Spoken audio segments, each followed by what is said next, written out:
At this time, I'd like to welcome back Dennis Cleary to the podium, and now I have the incredible honor of introducing someone who is nothing short of a superhero in this community. Jennifer Savastino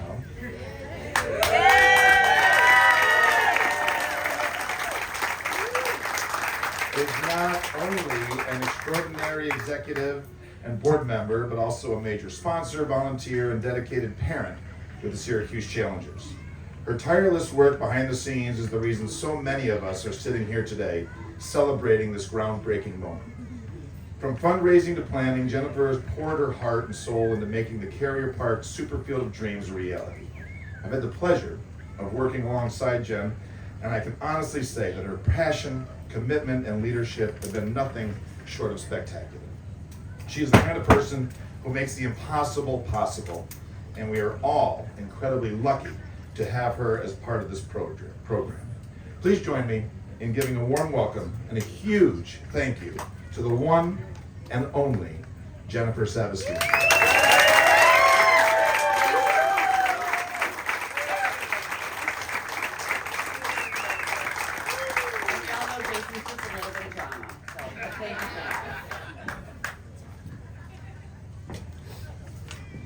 As we move into the next part of today's celebration, we want to take a moment to recognize some truly amazing and outstanding individuals and organizations. Without their generosity and support, the Superfield of Dreams would not be possible. These benefactors have gone above and beyond to help make this vision a reality for our players and our community. I'm up. There you're up. She tells me what to do and I do it and it works.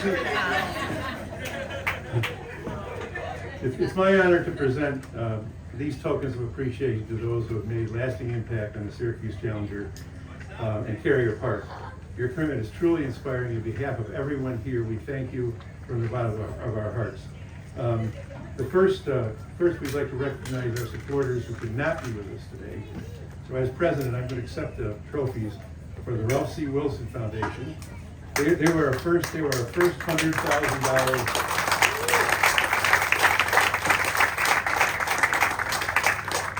And then, just so you know, Russ Brandon, who was the CEO and executive trustee for the foundation for the Buffalo Bills, Don and Dave Capriati reached out to him, and within probably a month, the grants don't come that fast, we had it. So again, thanks to the Ralph C. Wilson Foundation. Next, the Lobdell family. I talked about all those things in the very beginning. Lobdell family brought us a lot of things. Very importantly, John and Laura Lally.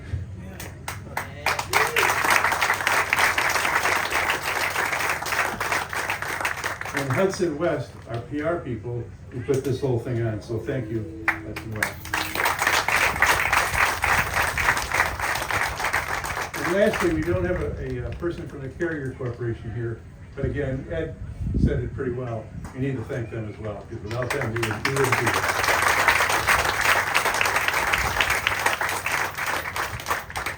We are so grateful for their commitment to the Superfield, and we want to give them those awards.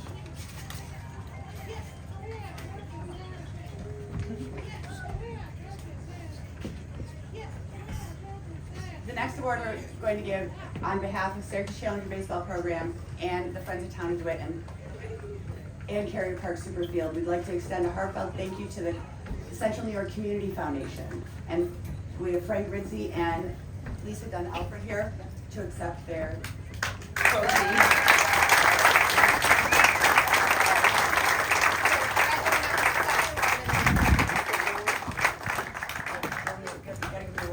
Oh, you want the award? Yeah.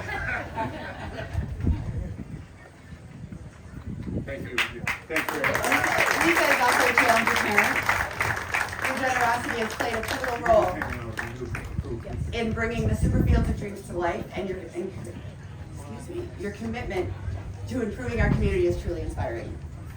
This field will provide opportunities for children and adults with special needs for years to come, and it wouldn't have been possible without your incredible support. Thank you for making a lasting impact.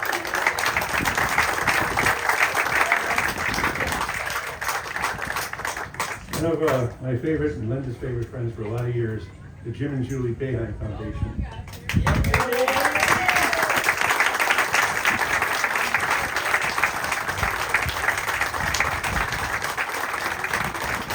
On behalf of the town of DeWitt and Syracuse Challenger baseball program, we are deeply grateful to the Jim and Julie Boeheim Foundation for your unwavering support.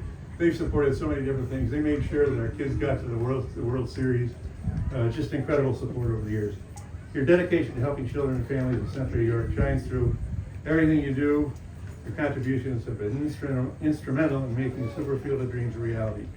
The field will provide a space where athletes of all abilities can come together, and it's thanks to your generosity that we were able to create such a lasting legacy. Thank you, Jim, Julie, for your friendship and believing in this vision and helping us bring it to life.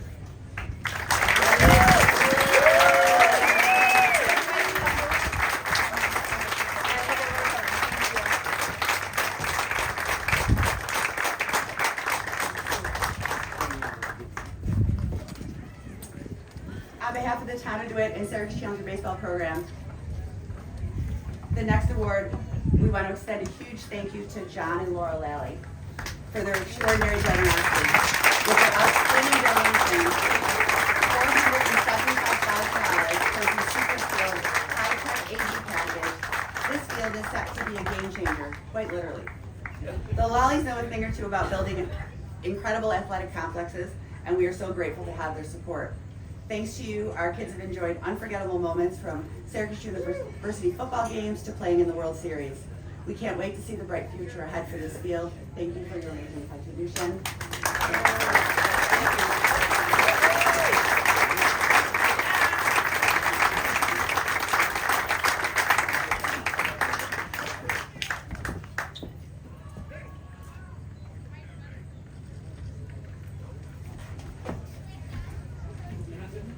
Next, I am absolutely honored to recognize two incredibly special people whose generosity has left an indelible mark on our community. Robert and Mary Helen Morris. Their $1 million donation to the Challenger Family Field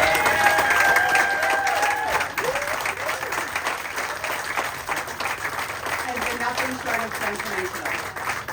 I'll never forget the day I got the phone call from Robert and we spoke for the first time. He saw an article in the paper and our dream to build a super field, and he reached out to ask more about it. Growing up playing ball right here in DeWitt, Robert has deep roots in this community, and to have him and Mary Helen come all the way here from Connecticut to join us today really means the world. These past few months, getting to know Robert and meeting Mary Helen last night has been an incredible journey. Robert, your commitment to this project, to our community, your vision for what this field can become, and what can mean for our families is truly incredible. We are beyond grateful to have you and Mary Helen as two champions of this cause. Thank you for your belief in the power of sport to the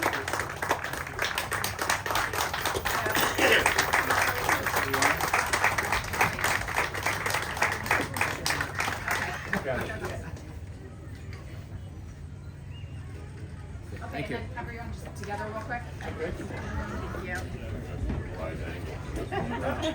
Get it? You get the shot? Be able to get it? All right, hold on. We need to, sorry. Give people the fun. Thank you. Girls, yeah, girls in front hours. There we go.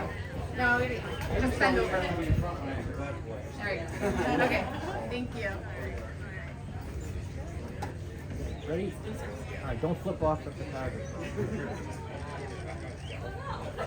All right, thank you so much.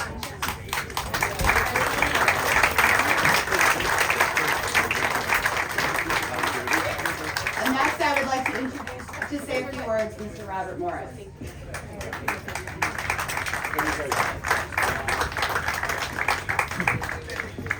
Thank you very much.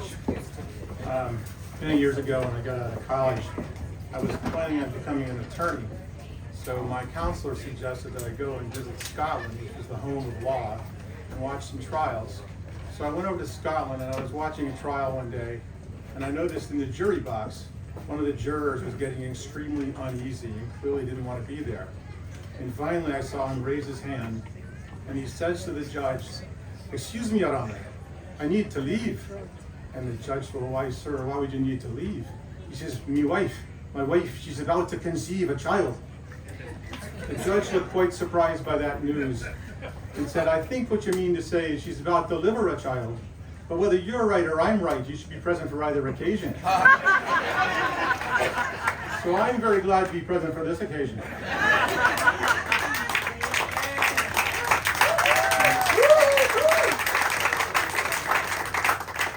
Now, I had the good fortune to grow up in DeWitt, went all the way from 1st grade through 12th grade in the Janesville DeWitt school system. Grew up just up the road off of Thompson Road where I was the paper boy, etc. But the big thrills of my life started when I was 8 years old and we were able to start playing Little League Baseball, which was for me clearly a ticket to the major leagues as it was for every other 8-year-old. And then when I was 9 years old, I got drafted into the majors, which was pretty cool because those were the guys that had uniforms with pants, which really meant I'd made it. And I knew that I was not far from the Red Sox in taking over their shortstop position. Unfortunately, they found Rico Petrocelli and never called me. In any case, for the next few years, I was lucky to play ball, and we played in a meadow that had been reclaimed off of East Genesee Street. And you walked up a long dirt road, and there was sort of a field scraped out. The outfield fence was a snow fence that was rolled up in the wintertime and used by Gordon's IGA, which some of you may remember was the market out on East Genesee Street.